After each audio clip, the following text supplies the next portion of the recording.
I'm Robin Munson, and I do adult programming here at the library.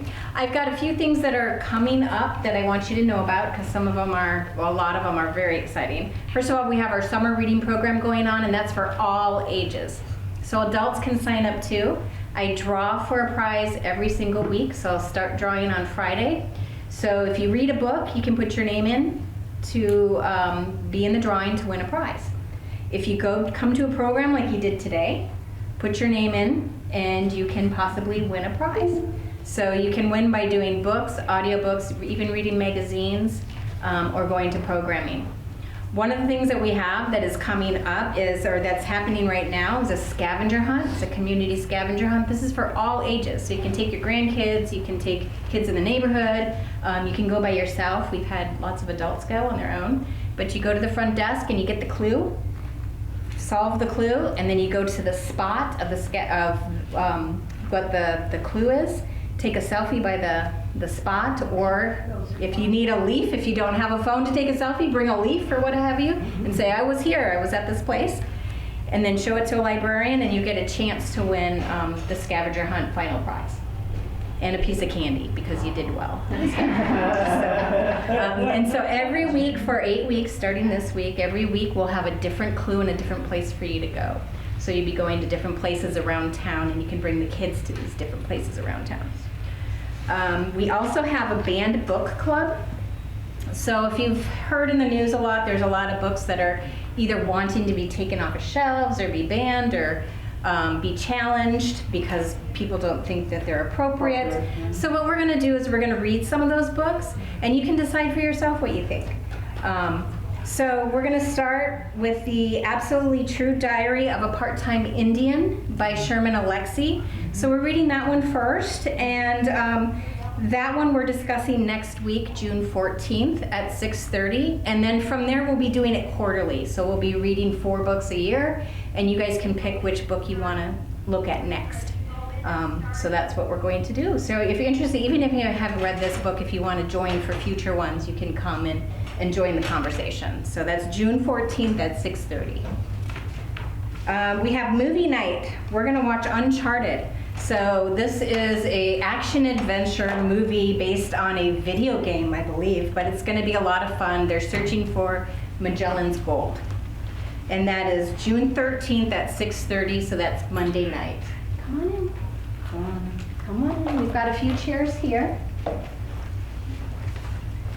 We are also having a daytime June 21st at 2 to 3 p.m. It is a program on crystals. We've got someone coming from Free Spirits Crystal Shop, which I believe, I can't remember what town it's in, but it's in a different town.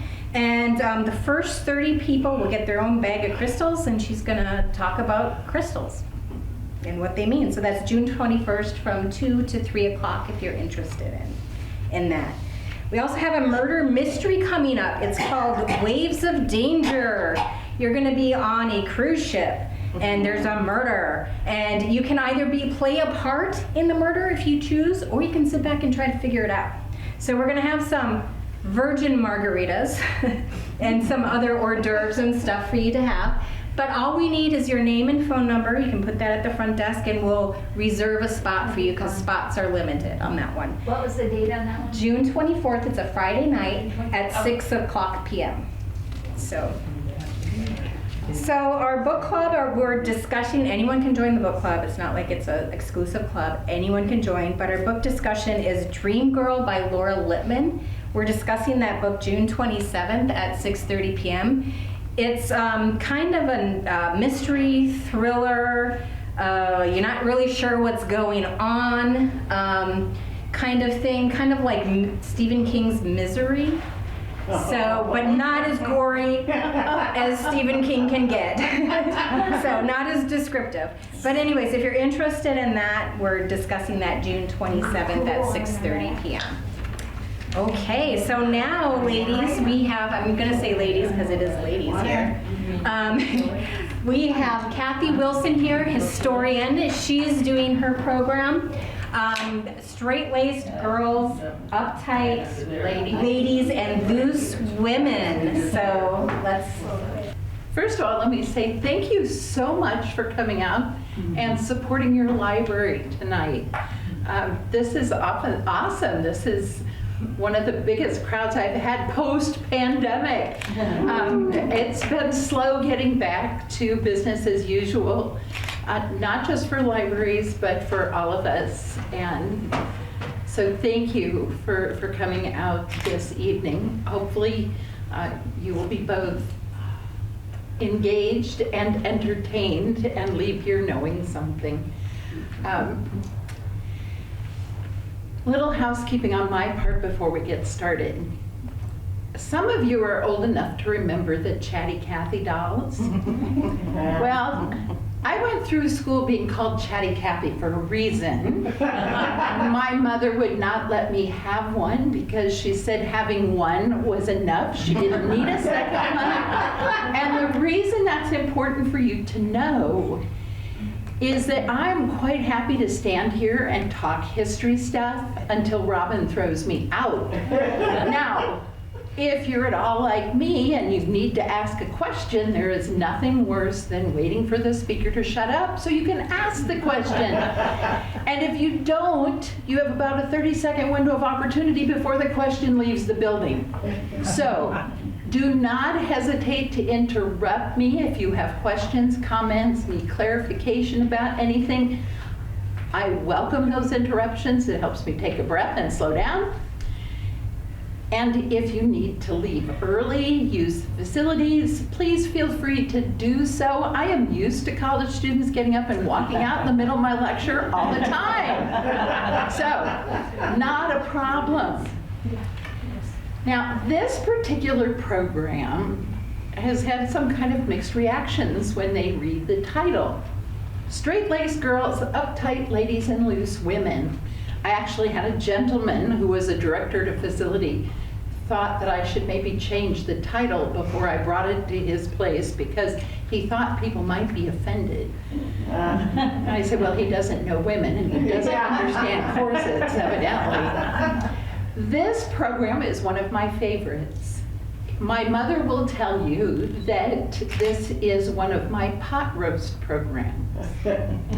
So the question is, do you know the pot roast story? Now, Celia does, because I've already shared this with her, so she can't tell. So, there is also a ham version of this story, and it goes like this.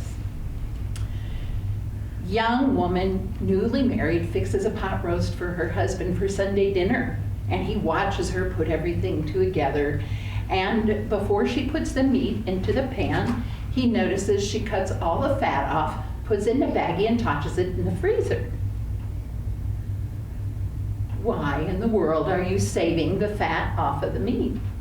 She said, well, that's the way my mom taught me to make it, and that's that. After lunch, she calls her mother and says, Mom, the pot roast turned out great. What do I do with the fat I put in the freezer? She says, well, you know, about every 6 months I clean out the freezer and I throw it away. She says, well, why do you save it in the first place? And she said, well, that's the way your grandma taught me to make it. Oh. So, call your grandma.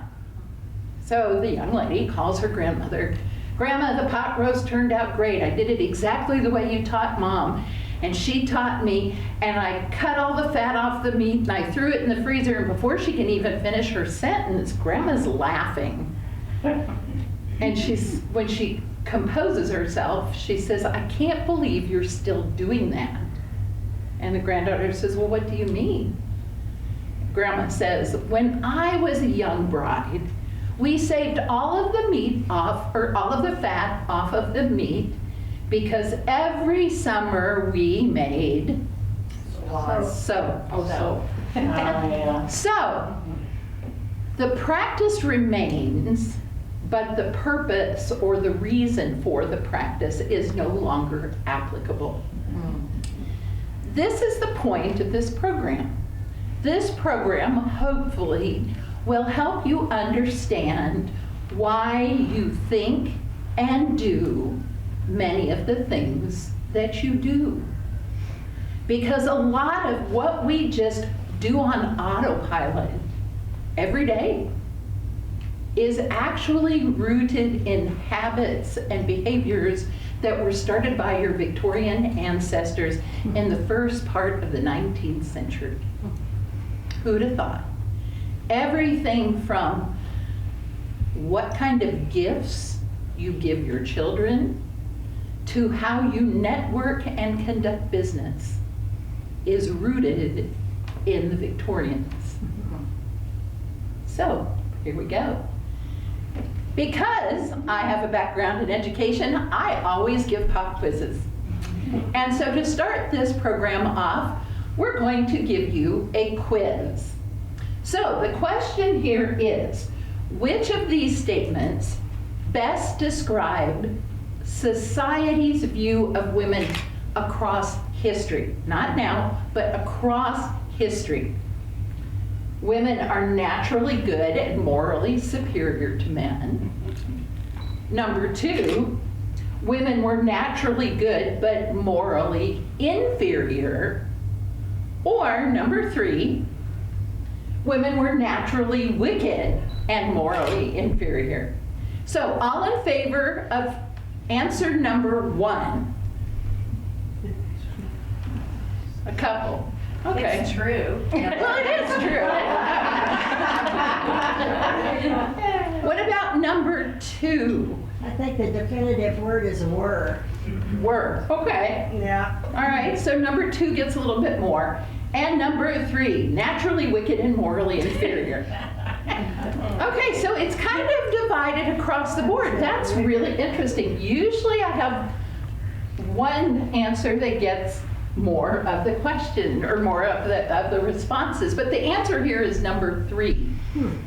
Historically speaking, society saw women, as my good Southern friend used to say, evil, wicked, mean, and bad and nasty. That women were inherently wicked, and if given enough leeway, they would lead a man to their ruin, just like Jezebel here. Is going to lead him down the garden path. The reason for this is rooted in Christianity. Christians believe that Eve led Adam to sin, thereby corrupting all of humanity. Therefore, women are inherently wicked. That simple. Well, fortunately, I hope we can say fortunately today, that is not the view that society has about women as a whole. Maybe a few, but not as a whole. So what happened? Why has that view changed? Because that view was in place for centuries. But a few things happened that caused everyone to change their opinion. And when we can answer this question about what happened, you will start to understand why we have a middle class today. Now, I gotta talk a bit about some boring stuff here before we get to the fun parts. And we have to start with economics in order to understand what's going to change society's view about women. In the 18th century, after the colonies here had become well established, trade experiences an explosion that will be unrivaled until modern times. And trade is based on the holdings of the British Empire, but it's focused on exchanges between Britain, Africa, and North American colonies. We had tons of raw materials and resources that they wanted back in Britain. Britain had plenty of manufactured goods that we wanted over here, and one of the things that we lacked was labor, which is why the slave trade explodes and becomes so important to both sides of the Atlantic. It's, as my husband would say, it's a simple case of supply and demand. There was lots of demand and not much supply. Trade was the key to success for both sides. And because trading involved opportunities for investment, a lot of little people, as opposed to the rich and the wealthy, found opportunities to invest in trading voyages. So imagine if you're a shoemaker, a rope maker, you make pottery. If you had just a little extra cash, you could invest in a trading voyage. And if it was successful, you could make more money off of that one trip than you would make in a lifetime of working. Now, of course, there was always that chance that your ship might be plundered by pirates or sink at sea, but the chances of success far outweighed the fear of loss. And as a result, there is a group of people who start to get cash. In a time when land is power, cash was scarce. Much like Iowa farmers, the wealthy were paper rich and cash poor. So those individuals who are investing in trade are starting to get cash. And they start to rock the boat because they figure if they have cash, they should have as much right and power as the guys with the land. Well, one of the things that Americans don't quite understand in terms of the differences between us and the folks over on the other side of the pond is that our social structure historically is very different. Here we have a class system. You have working class, middle class, and you have the upper class. And you could be a member of any of those classes at any given time. Well, in Britain, it didn't work that way. In Britain, they have a social order, and you are born into that order. And it starts with the monarchy, and it goes all the way down to the poorest beggar in the street. You know what your position in life is because you're born into that spot. And on each rung of that ladder, there is another hierarchy below it. If you're a fan of Downton Abbey, you probably already understand the workings downstairs, where the housekeeper and the butler are at the top of the ladder, and then everyone else is below them. The goal was to marry above your status, never below. And as long as everybody played by the rules, this system worked really well. Now, part of what complicated this system was the fact that they also believed that men were superior to women in all areas. So there are two social structures, one based on men, one based on women, and men are always going to come out on top. The problem is that there are a few people who don't want to play by the rules, and they're the ones who are going to rock the boat. That's this group right here. These are the craftsmen, the small businessmen, the professionals who have been investing in those trading expeditions, and they have cash. They want to be able to do the same things as the wealthy people above them can. Well, this sets the stage for change, as you might imagine. And that first big change that's going to roll around is war. This is going to change not just the social hierarchy, but it's going to start to change how society views women. In school, we tend to focus on the founding fathers and what kind of wonderful things they did to get us where we are today. And if we talk about the women of the Revolutionary Era, generally you'll hear a mention of Betsy Ross or Molly Pitcher, and that's kind of the extent of it. What we don't talk enough about is the importance of women's roles in making our independence a reality. Because women, while men are out there on their stumps giving their speeches and rallying everybody to the cause, the women are the ones who are organizing boycotts, who are enforcing the boycotts of British goods, who are breaking and entering into private property in order to get supplies to take care of their families.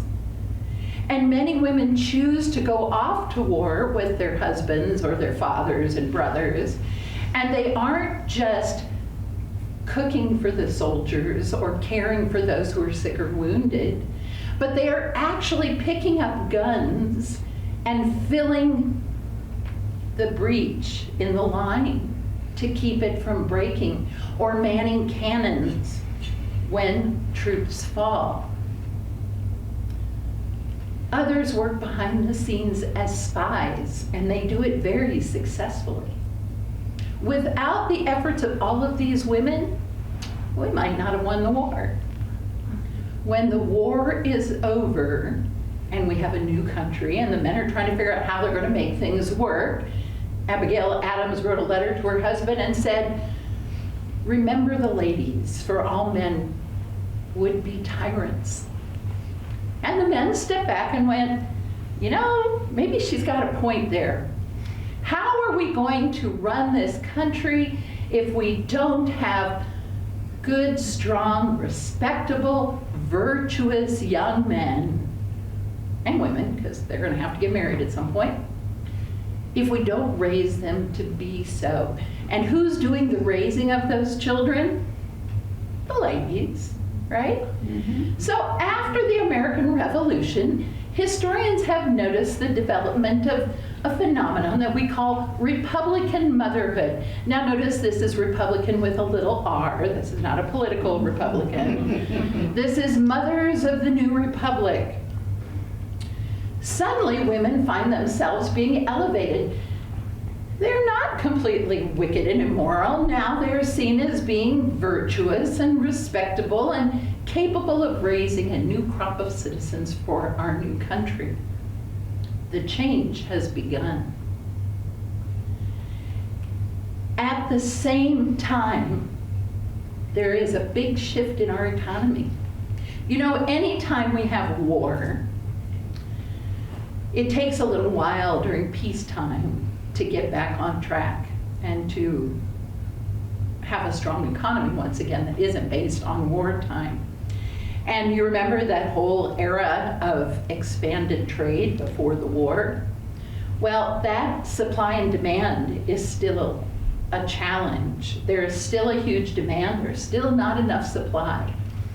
And a few enterprising individuals, beginning in the 1790s, try to get creative in meeting that demand.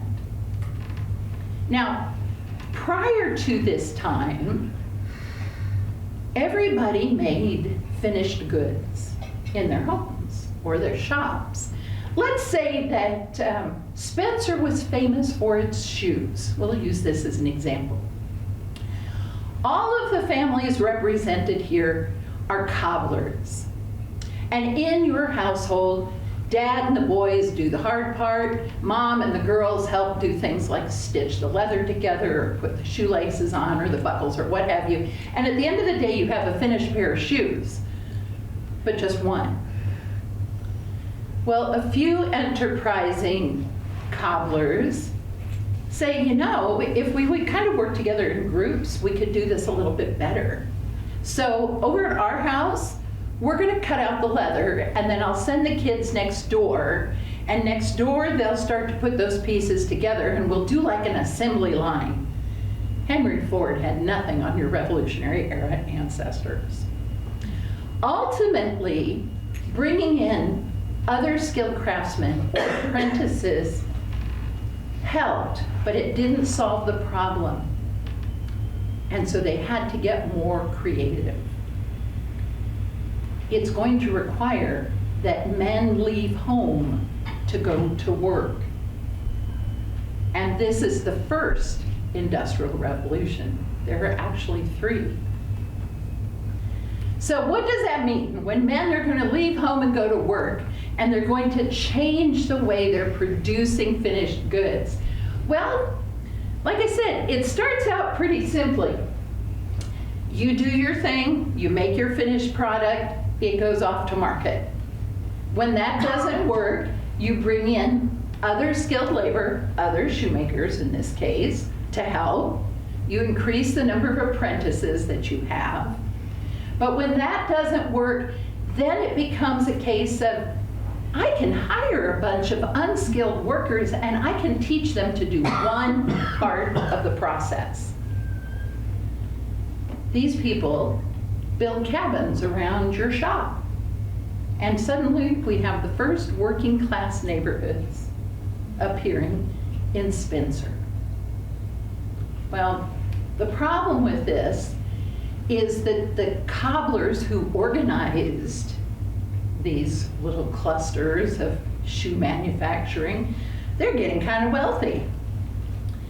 And that skilled labor force that once had the corner on the market finds themselves, well, maybe not quite so important anymore, because unskilled labor is doing their job for them. What's the body to do? Well, this is where the group that's going to become the middle class begins. It's those skilled tradesmen, those small business people, those professionals who've been investing in trade, who also now feel not as valued because their services aren't in demand. They've been replaced. Today, we would be replacing them with automated technology. Has the same effect. These are the people who are going to become the new American middle class. Well, the frosting on the cake is that, again, after there's a war, there's also a change in religious practice. When there's a crisis, we go back to church. And when the crisis is over, well, we maybe don't attend quite as regularly as we did before. Well, consequently, at the same time that there are changes in manufacturing and this change in our politics and changes in attitudes about women, ministers are standing up in their church and they notice that their congregations have gotten smaller and they're largely female. Going to change my sermon to suit my congregants. Now that they're independent, they don't have to worry about what the king thinks about their sermons. So sermons become much more patriotic. But because attendance has fallen off, there's also a religious revival that takes place in this country that focuses on encouraging people to develop a personal relationship with God, an emotionally, spiritually charged relationship. And ministers take it even a step further and they say, ladies, you do not have to have a college-educated man show you the way to salvation. You have the power to talk to God all on your own. Your salvation is between you and Him, nobody else. And you know, since your husbands and sons are all now going off to work, because you're at home in the safety of your house, protected from the evils of the world, because we all know that when you put people into a situation where there's money changing hands, they get exposed to all kinds of corrupting influences. Ladies, you are actually more pious and virtuous than those men. And it becomes your responsibility to ensure that your families attend church and that your children grow up to be the God-fearing, respectable citizens that we need for this country. And they all said, amen. And suddenly, what seems like almost overnight, we have a new social structure that appears that's built around this separation of spaces, where men go off to work and they're exposed to corruption like drinking and gambling and prostitution and all of those bad things. And this is the reason that for many of us, we were taught that when your husband comes home from work, you should send the kids out to play, and you should have a drink for him and the newspaper and his slippers, and it should be a quiet place where he can come home and escape the evils of the world. Just think of those scenes from Father Knows Best and Leave It to Beaver. This is where this concept begins. So, we now have corrupt men and virtuous women. What does that mean for us? Well, it means that by 1830s, we have an entirely new view of women. Gone is that evil Eve of centuries past. The new image that emerges is one that you might recognize. The ideal Victorian woman was married with lots of children that would grow up to be good citizens. She was an excellent household manager. She was attending church regularly. She participated in charitable activities like the Red Cross or the library, orphanages, and what have you. And she had time to do these things because her husband has become rather successful in his middle class lifestyle, and he can afford to hire a girl to help out around the house so that she can go off and do these things. This is also when the idea of women as the weaker sex develops. Medical science believed that you all had smaller brains than the men, and therefore, because of that and your smaller frame, you were generally weaker than your male counterparts. And you were supposed to have a very specific set of characteristics. Now, I don't know about all of you, but I score probably 50% on this list here, not very well, especially that submissive and graceful part. I don't do either of those very well. But because you live at home, or your world revolves around your household, you are morally superior to the men, but because of your small brains, you're intellectually inferior. And because you are pure, pious, and virtuous, you don't think about sex, because that's lust, and lust is a sin, and a godly woman doesn't go there. So women were discouraged from thinking about sex, and men were encouraged to not bother their wives. Well, there is an image of an ideal man that appears as well. In many respects, he is much like his wife. He's married, or not. Hopefully he has lots of children. He should be a self-made man. Even Thomas Jefferson was proud of the fact that he considered himself a self-made man. He's supposed to be civic-minded. In other words, he's involved in his community on a political level, where he works for the betterment of society. He goes to church. He might even be an elder in the church.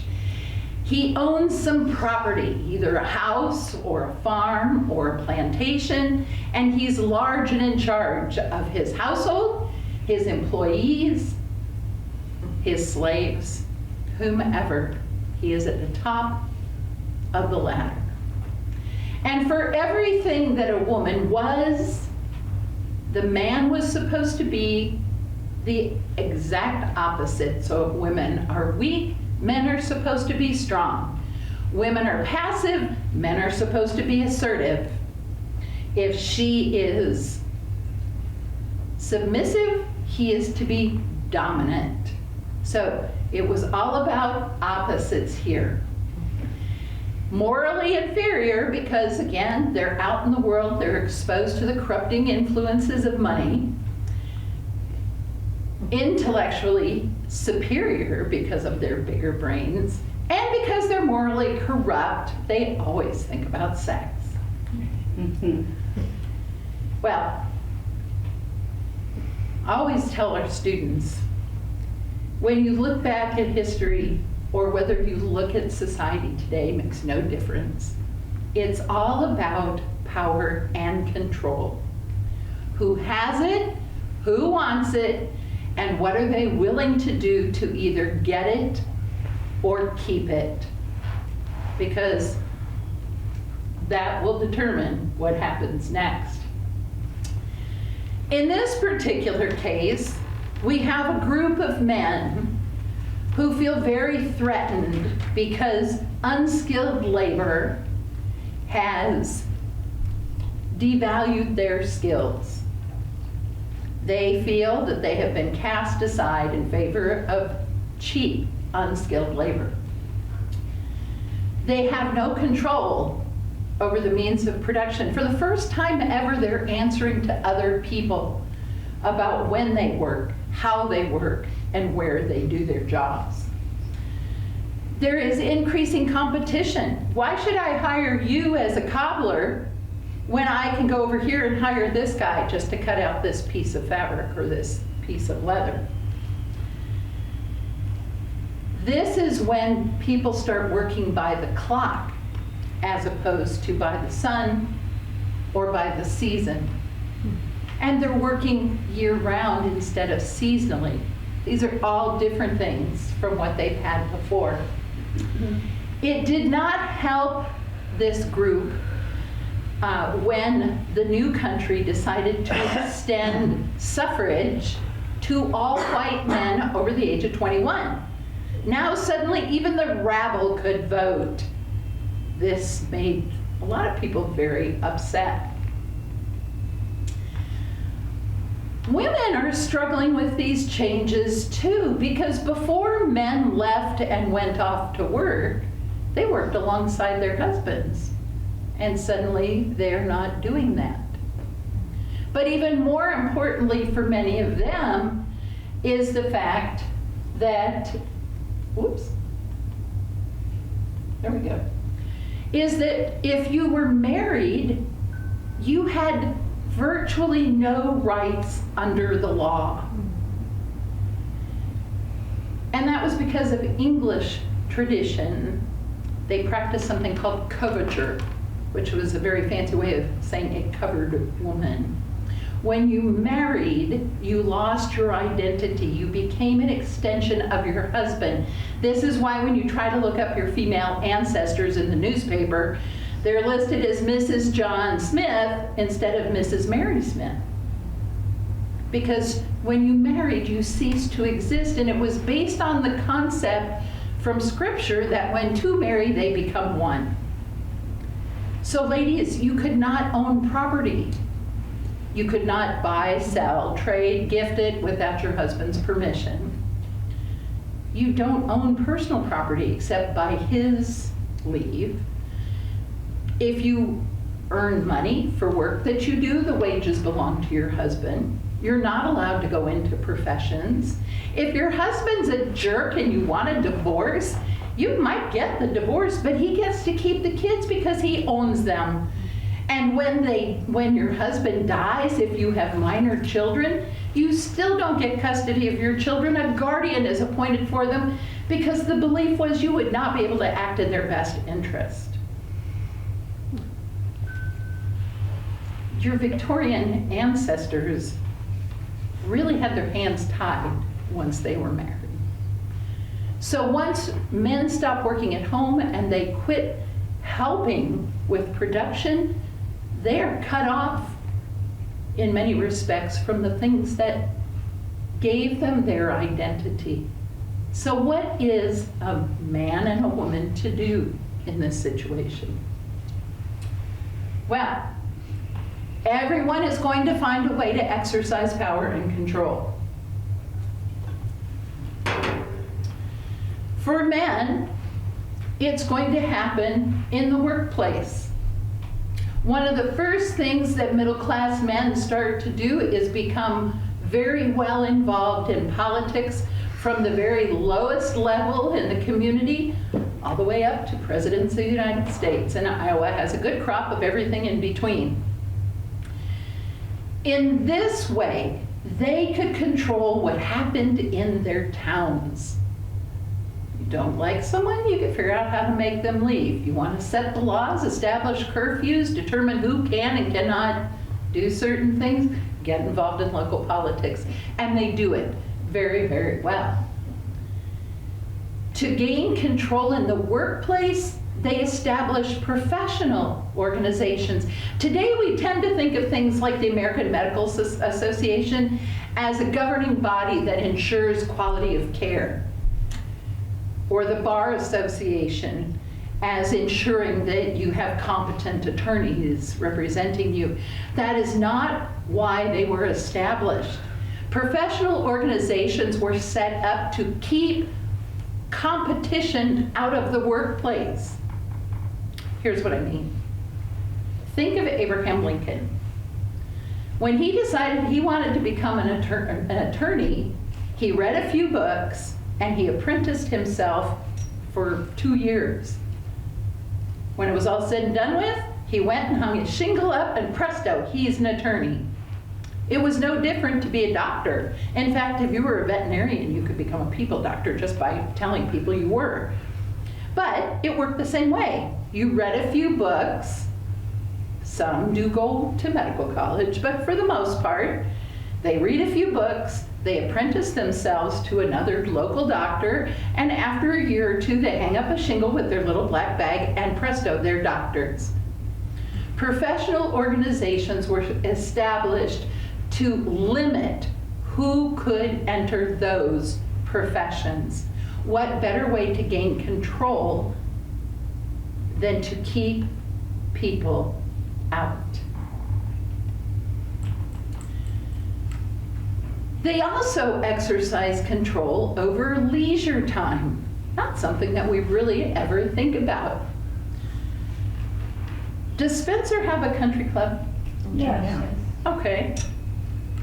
Can anybody go play golf, swim in the pool, play tennis at your country club? No. You have to have a membership, right? Or be a guest of a member. Or be the guest of a member. The whole purpose for country clubs was to keep people out, to recreate what they saw as kind of that English country lifestyle with the big house and the big grounds, but to do it in a way that kept out what you saw as the undesirable elements in your community to make yourself feel exclusive. And there's sporting activities and events that the lower classes can't afford to participate in, even if you did let them in. The next step with creating those controls on leisure space was to actually build yourself a sporting team. Sports teams like baseball teams and football teams began as competition between wealthy men trying to outdo each other and evolved into an industry that we know today. Nothing says power and control like having enough money to be able to buy and sell a player or a team.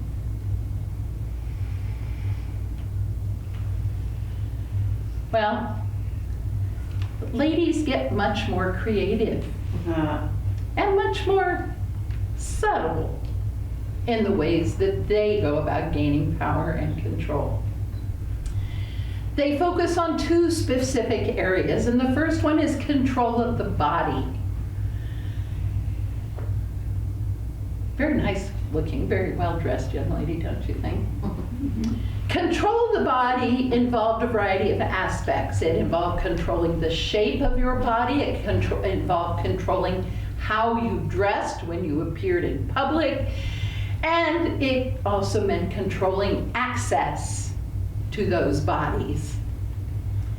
And when she wasn't busy focusing on bodies, she was busy focusing on her home. You know that old adage about a man's home is his castle? Well, the next line should be, yeah, but the wife has the keys. Because the house was her realm of control. And she demonstrated her control in a variety of ways. She, for the first time, gets to hire and fire her own help. And while she may not technically own her children, she has almost complete control over them as long as they are minors under her roof. And she controls who they interact with, and she influences who her friends and neighbors interact with. And her house runs like a well-oiled machine. So let's talk about controlling the body. You know, as someone who has worn corsets, I can tell you that a well-made, custom-made, custom-fitted corset is actually pretty comfortable. But in the 19th century, ladies, you got your first corset when you were about 6 or 7 years old. And over your lifetime, until you were in your late teens, boning was continually added to it to make it more rigid and more restricted, so that by the time you are a young woman, your body has been contoured into that nice little hourglass shape like you see here. You wore a corset no matter your status, because this is the foundation of your outfit. This is also why even up through the 1960s and 70s, when you went to the department store to buy your girdles, you went to the foundations department, because your undergarments are the foundation of your look. And it didn't matter if you worked for a living or if you were a wealthy lady, you wore a corset. Some women were so concerned about losing the shape they worked so hard to get, that they even had a corset that they slept in, because they didn't understand the permanence of what they were doing to their bodies. That's a whole nother program. And because you've worn a corset your entire life, you're also going to wear a corset when you're pregnant. Lane Bryant was one of the first pregnancy corset makers, which I thought that was really funny, because that's where I usually buy my bras. Anyway, they have gussets, so you could adjust it to expand around your middle, and to also adjust the bust line as your breasts enlarged. And you have to wear a corset when you're pregnant, because you've always worn a corset. You know, when you go to the gym today, they tell you to focus on strengthening those core muscles, right? Well, if you've always worn a corset, ladies, you have no core muscles. And so as that belly gets bigger, there's going to be a lot of this going on if you're not wearing your corset. So you've got to wear the corset. So that brings us to the title of this program. What does it mean to be straight-laced, uptight, or loose? If I say to you, this lovely lady right here is a very uptight woman, what is the implication? In today's society. In today's society, if she's uptight, what does that conjure up? Well, she's strict. She's strict, okay. Rigid. All right, so these two ladies here are straight-laced and uptight. Now, here are her laces. Notice they are very straight. And you can tell that this woman is uptight because her bodice fits her perfectly. There are no wrinkles in her dress. And that, by the way, is Queen Elizabeth's mother. That's the Queen Mum before she married. To be straight-laced and uptight meant that you were a very respectable, controlled, virtuous woman. By contrast, if you were loose, you were either not wearing a corset or you were wearing it incorrectly. Now, I threw this bottom picture in because I've done a lot of living history over the years, And these ladies like this irritate the living daylights out of me because they parade around at events pretending to represent 19th century women, and no 19th century woman would be caught dead looking like this. Not only are they not wearing corsets, they're not wearing their clothing properly. So that's what it means to be straight-laced, uptight, and loose. So if you're going to control the body with or without a corset, you're also going to be controlling who has access to your body. This becomes incredibly important to 19th century women. Birth control has always been available in some form or fashion, except for chemical methods. You're right. So by the 19th century, and especially from the middle of the 19th century forward, women are able to take a much more active role in determining whether or not they're going to have children. But there's a problem here.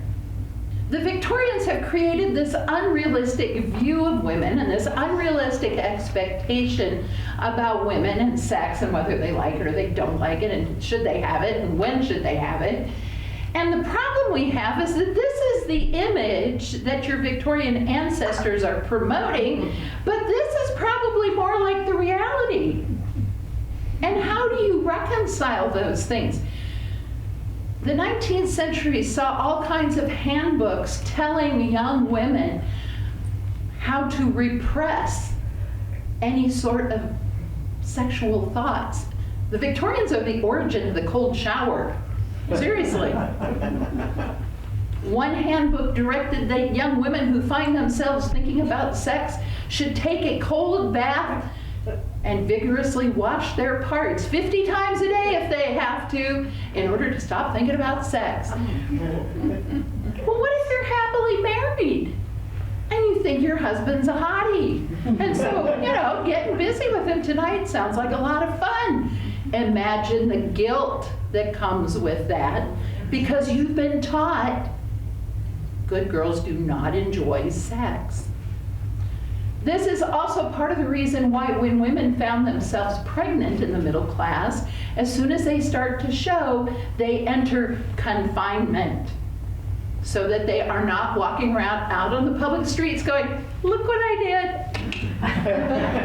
Queen Victoria wrote to her daughter that she was absolutely mortified when Lady Somebody showed up at a party and danced the night away, and it was obvious that she was at least 7 or 8 months pregnant.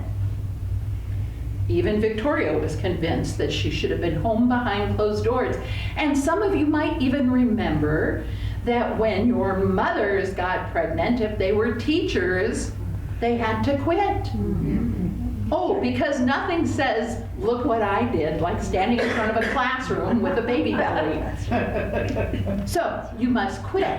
And then presto, all of a sudden you appear a few months later with this little baby. It's kind of like the Immaculate Conception on a middle class level.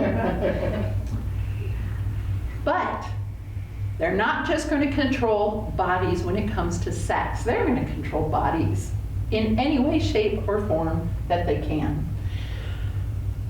This means determining what's considered morally acceptable in their communities.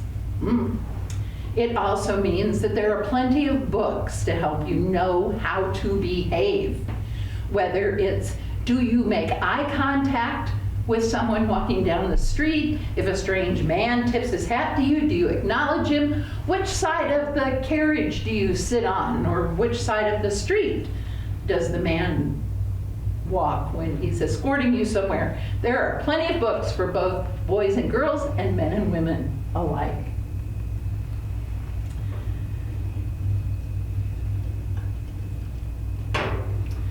Middle-class women also took it upon themselves to promote their lifestyles amongst the working class, and they target especially immigrant women and rural women.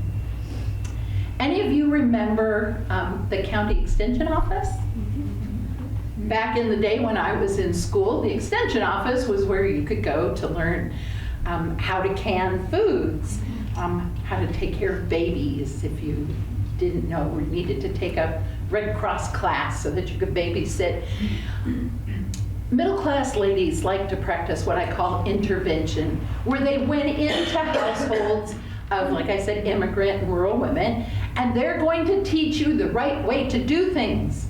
It was especially important in immigrant households because, heaven forbid, you raise your child like you did in the old country, which could involve exposing them to bad things like going to a saloon. So they're going to teach you the right ways to do things.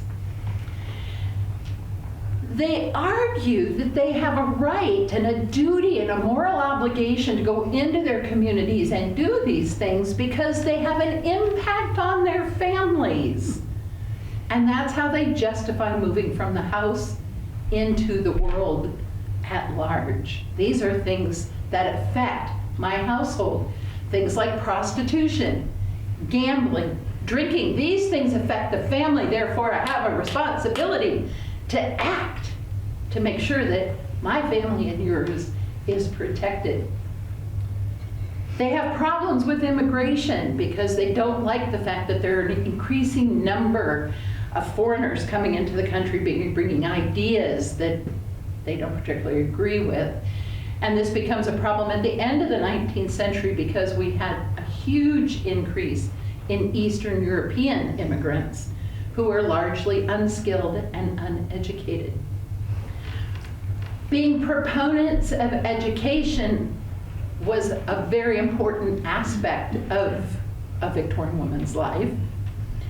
And eventually suffrage, for many of them, becomes crucial to improving their own lot in life.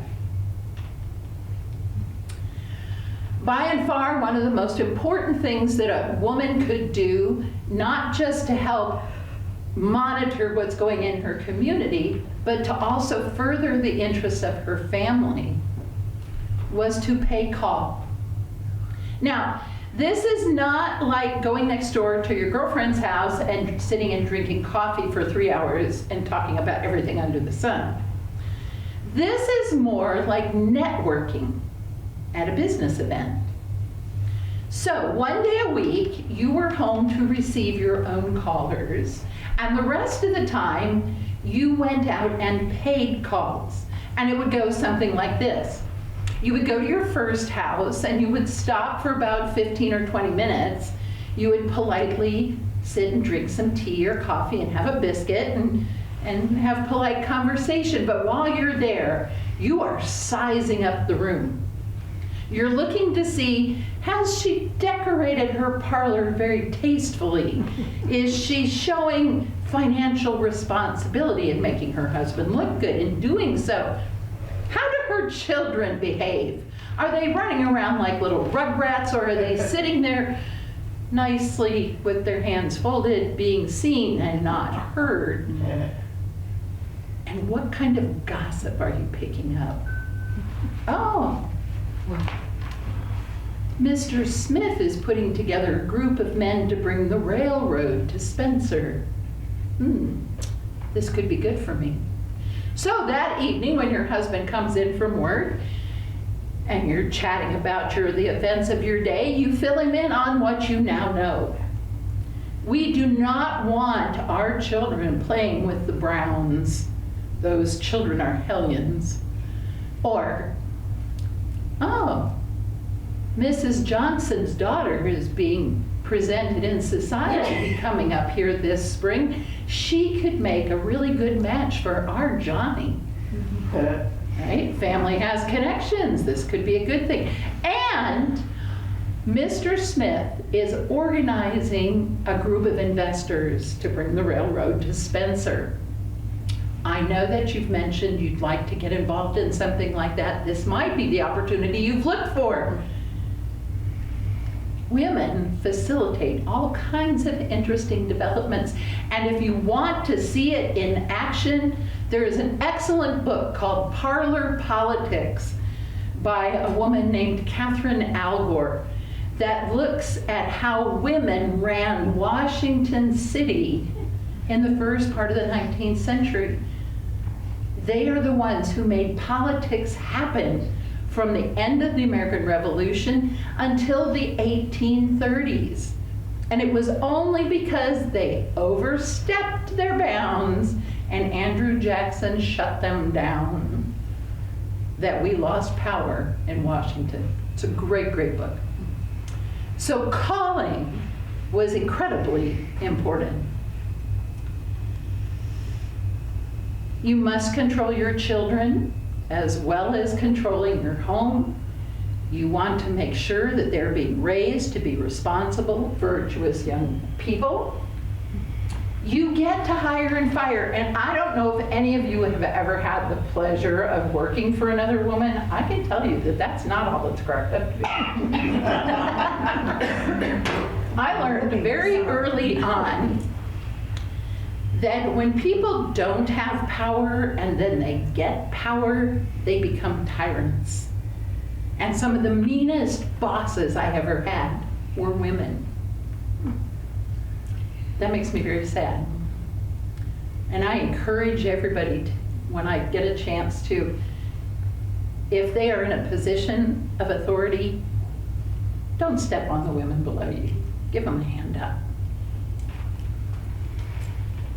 Make sure your house is beautifully decorated. You do not want anything extravagant or wasteful because that would make you no better than the wealthy.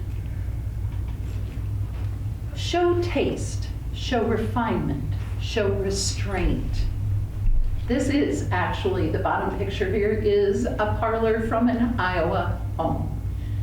This is the standard you want, not what you'd see if you go to Biltmore in Asheville or any of the other Vanderbilt mansions. So by now you're probably wondering, so what was the goal of all this? Why are they going to all of these extents? Well, it was actually pretty simple and straightforward. The goal of this new middle class group was to create a world in which everyone looked and acted just like them, including their children. The very model of a respectable society. So, where does that leave us? You might be surprised. Your Victorian ancestors are the ones who established gender stereotypes, clear down to what kinds of toys you get your children. Think about it like this. Think about the first toys you got when you were little girls. How many of you got a doll? Dollhouse? Tea set? Sewing kits? All of these things were designed to train you for your inevitable role as a wife and mother in the 19th century. Not today, but because your great-great-grandmother did it, and your grandmother did it, and your mother did it, you did it. Hopefully our grandkids won't do it, but the purpose has gone, but the practice remains. We still deal with fallouts about women and sex. There's a double standard when it comes to dealing with that particular aspect of our life. They do set up some really good practices. Networking gets us through a lot of things every day. Thank goodness your Victorian ancestors paid calls. They established the practice of calling. They developed calling cards. Those calling cards became today's business cards. They created professional organizations, professional sporting events, and they do it so well, this middle class world that they created. They did it so well that when you have elections, like we just finished up, politicians preach to the middle class, because if you stop people on the street, 9 out of 10 of them are going to tell you they think they're middle class, whether they really are on paper or not. Everybody now identifies with this group. And I'm guessing that you guys can think of a lot of things that we can now trace back to our Victorian ancestors that we're still dealing with today. Whether it's, like I said, the toys that we give our children, the jobs that we do. When my mother graduated from college, she wanted to be a forest ranger in the 50s. Forest Service did not hire women forest rangers. It was not an option. She could be a nurse, a teacher, or a secretary, or a shop girl. That wasn't that long ago. So, we're still dealing with those sorts of things. How we judge the people who are our neighbors, how they keep their homes, how they mow their grass, how their children behave, whether or not they attend church, and if they attend church, which church do they go to? All of those things are rooted in our Victorian ancestors. Attitudes and expectations that they set up for the world around them. You all have been incredibly patient while I've stood up here and rambled. If you have questions, comments, if you can think of some things that you'd like to throw in here for discussion, I would be happy to hear them. And Robin, I'll get you to turn the lights back on and we'll make sure everybody's awake. And I just really appreciate that nobody snored. It was too good to snore. Oh, thank you. You know what though, that's true though, because I graduated in 55. Okay. And I still frown on people that wear jeans to church, you know, and I shouldn't, but. No, but that's not how you were raised, right? No. My mother, I thought her head was going to explode the first time I wore pants to school. Oh, we couldn't. I couldn't either until I was in high school. I mean, we couldn't wear them, period. I got sent home because. Well, we could wear pants, but we had to wear a dress over them. Right. Oh, Right? Yeah, but you didn't go to school in the 50s when you weren't allowed. No, I went to school in the 60s, but Yeah.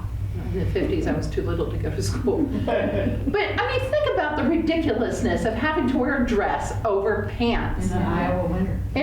I grew up in Minnesota. I mean, come on. Who wants to wear a dress when it's 40 below outside and the wind is howling? And yes, and hang them up. And hang them up, but you could only wear them into the building and weren't out. allowed in the classroom. Yeah, put them on at recess. Mhm. Yeah. Yeah, it was crazy. Did you have a question? Yeah, I Tommy? didn't understand why the middle class had a higher expectation of what their like room looked like than the upper class. Were you saying that the upper class wasn't as fancy or? Well, no, the middle class had a very low opinion of the upper class. Yeah. Because they saw the upper class as being incredibly wasteful and extravagant, and in many cases amoral or immoral. And then they looked at the working class over here as being in desperate need of good role models, and they did not want the wealthy being the role models for the working class. And so and it's really interesting when you stop and think about it, this is not something that somebody got up one day and said, hey y'all, we're gonna tell everybody how to do it, so let's all do this. It just kind of develops kind of organically, where in every community, this group of people just takes it upon themselves to set the standard. But it was not an overt, organized attempt at So they change. didn't, their goal wasn't to get wealthy then? No, their goal was to be the beacon on the hill, for lack of a better term. Don't be like them. Don't be the wealthy with their really bad behaviors. I mean, all you have to do is turn on reality TV today and you can see all the bad behaviors of the rich and famous. Don't be like them. Be like us. Go to church. Get a job. Have responsible kids. Keep your house neat and tidy. Pay your taxes. Vote every election. That's what we want these people over here to do. Be like us. Don't be like them.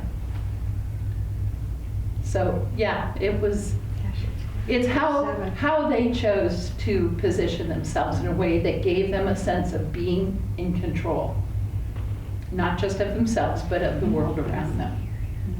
And I will add to that, as human beings, we do not like change in any way, shape, or form. Anybody here watch The Big Bang Theory? I'm married to Sheldon. Okay? Enough said. If I want to do something, I have to tell him like 2 years out because it takes him that long to wrap his head around it. As human beings, we don't like change. And when things start to change too quickly, we hang on very tightly to the things that we know because it gives us a sense of security. For the middle class, this became incredibly important in the 19th century, going into the early 20th century, because things changed very quickly. And the more things change, the more they don't want them to change, and the more they stand their ground, and the more they try to exercise control over their communities, over their families. It helped them make sense of the world. I think one of the biggest changes, though, is during the Second World War, when women, the men left, the women had to do the work. And from then, the hired work, from then on, the whole ball game changed. And went, oh my gosh, I can earn some money here. So this is very true. Yeah. But also, you have to stop and think about what was the fallout of that. Well, they couldn't stand it when they came home, And that's it. But Yeah. yet society, largely dominated by men, I hate to say this, are going to do what they can to try to restore order to the way it was. Yeah. So all you have to do is look at Hollywood. Look at the films that come out post 1945. You basically have 3 genres. You have westerns, you have adventures, and you have military films. There's always a leading man who's a hero, and the damsel is always in distress. And she's only happy once she's been rescued and put back in the house where she belongs. So society finds ways to try and reinforce that which has made it comfortable. It didn't work, thank heavens, right? Yeah. Yes, ma'am. One of the changes, the can you think of others is what I'm responding to, the over-sexualization of black women from white women who were pure and didn't like sex, but their husbands still wanted to have fun, so they went to the slaves and went to the black prostitutes, and black women who still haven't overcome that. And it's not just black women, it's all women of color. Right. In fact, I have a program called Good Women and Bad Girls. I did yesterday at a couple of different locations. And I'm doing it tomorrow in Marcus. If anybody's bored, tomorrow afternoon in Marcus, we're going to be talking about this. Is that there is this, I'm trying to think of a good word for it. It's this idea that a woman of color is an exotic creature because she's not white, and therefore is not entitled to the same treatment that a white woman receives. And it didn't matter if you were black or brown or tan or yellow, and you could pick whatever nationality you'd like because of this hierarchy that has men here, women here, white people here, and people of color everywhere else.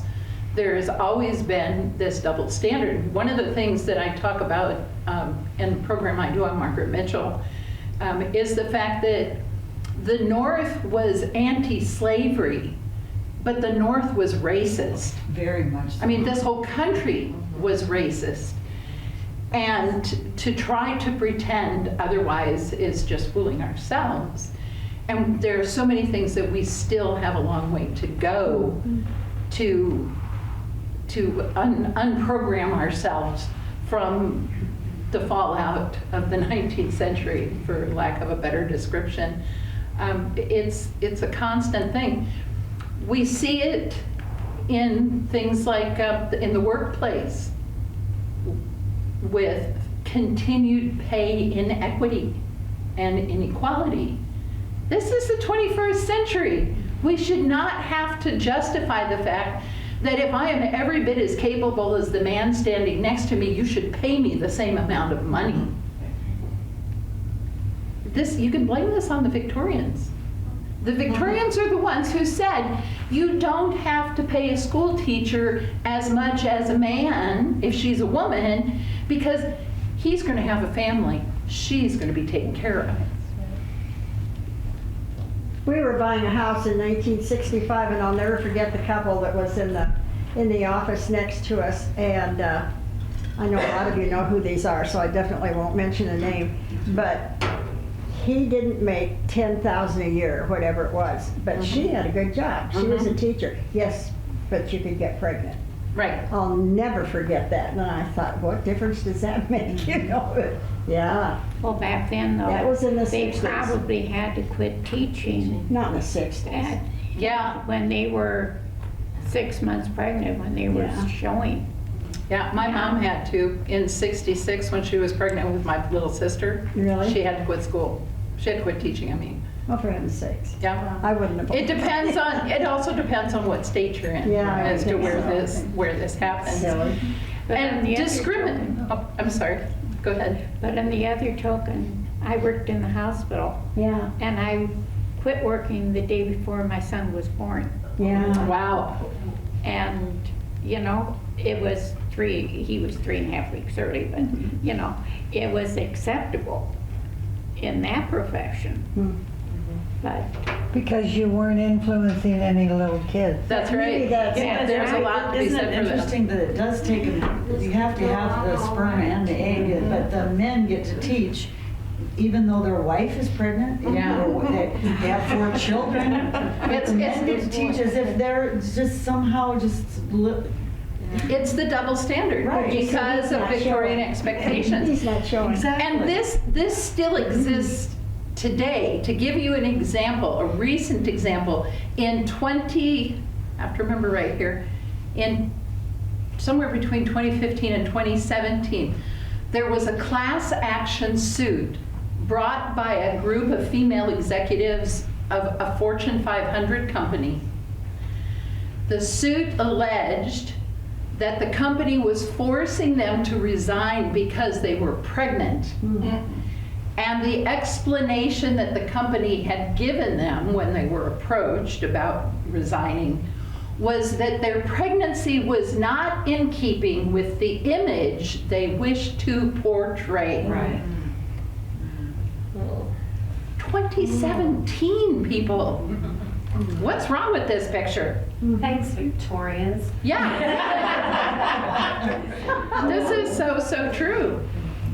It takes a long time to undo practices that have become embedded as second nature. It's the pot roast story. This is why we need to continue to question. Absolutely. Everything. Yeah. It's also why you should all vote. I don't care what your political affiliation is, but the only way we make change is to make our voices heard. And your ancestors fought long and hard to get us the right to vote. And I hope you all went and voted yesterday. If you're not, I'm very disappointed in every one of you. Where do you teach? I don't teach anymore. I did teach at the University of Iowa. Where do you live? Where do you live? I live in Cedar Rapids. Oh, But that's just happens to be my last stop. I had to explain to my student once that by the time I was 40, I had moved 24 times, lived in 13 different states on 2 continents, and gone to, I don't remember how many different schools.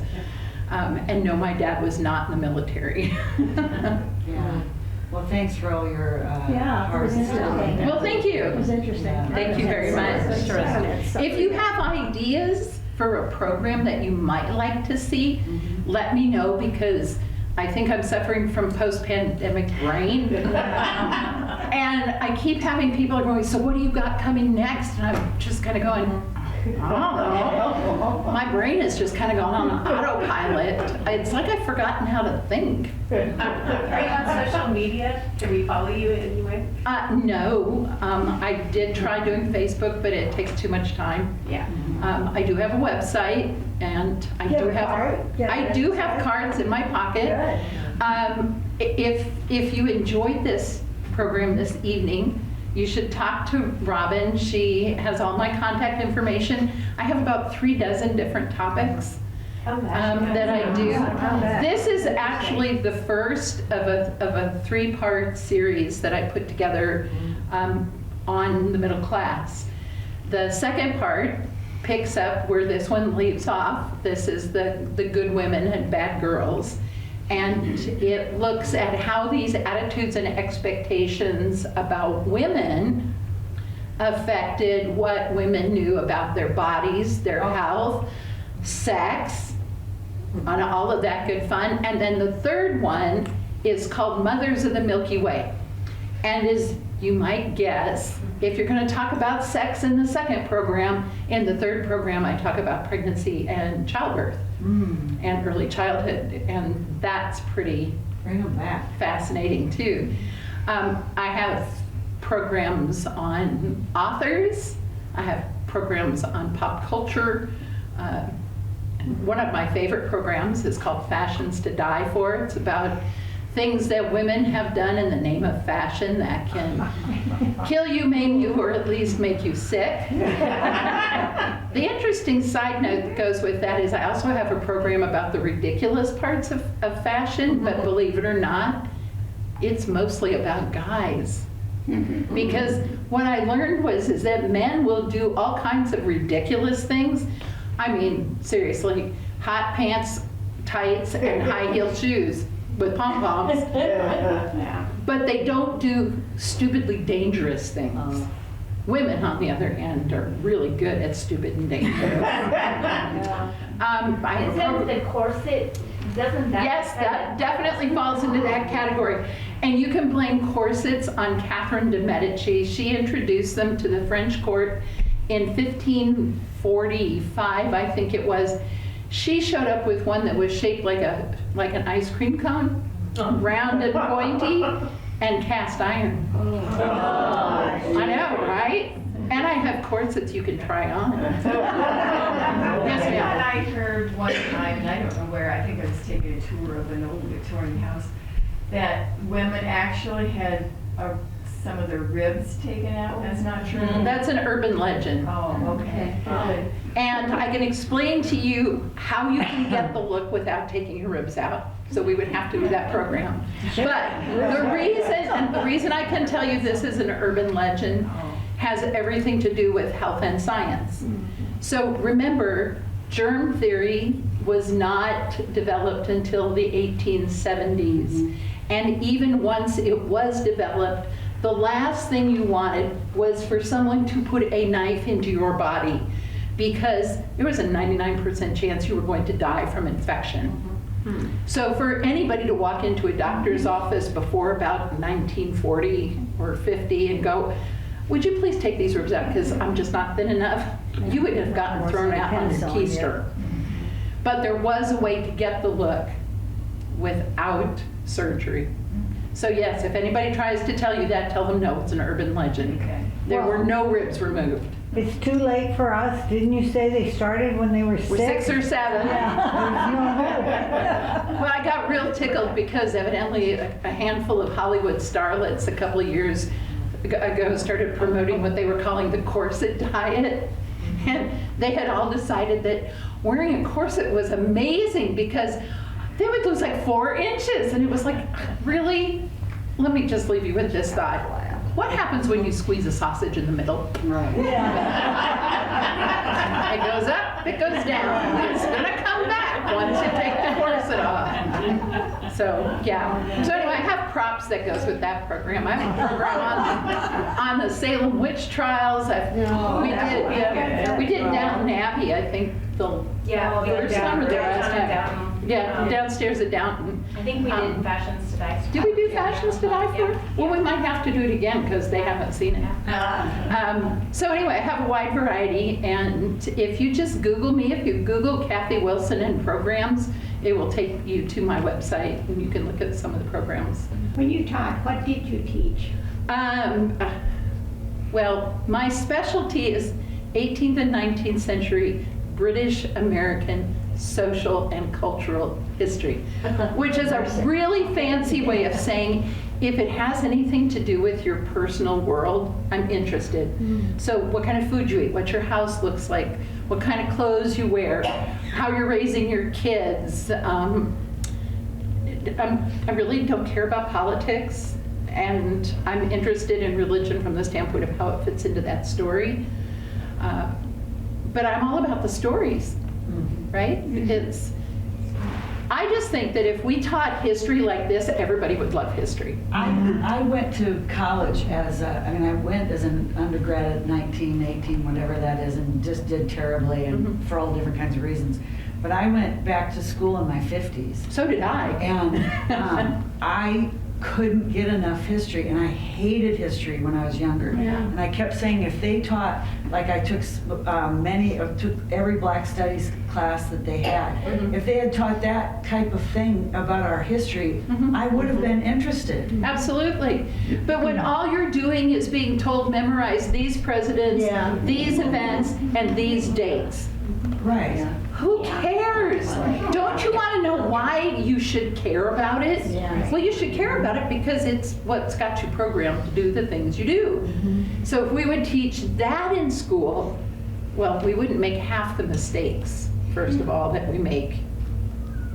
Because we would have leaders who go, oh yeah, you remember the last time we tried that? Right. This is what happened? Right. I personally, I believe that every president should have at least 5 historians on speed dial. So that depending on what the topic is, he can push a button and go. So, what happened the last time anybody invaded Afghanistan? Oh, yeah, that was the Russians. They learned real quick that was stupid. We might want to reconsider that. Now, I'm not saying pro or con one way or the other. I'm just saying if you want to know what's happening, call your local historian. Because this is not just Iowa history. This is American history. This is all of our history. And if we paid attention to it, we might not screw things up so bad going forward. That's just my 2 cents worth. So again, thank you all so much for coming out. I'm happy to visit afterwards. Robin said we have to go home. So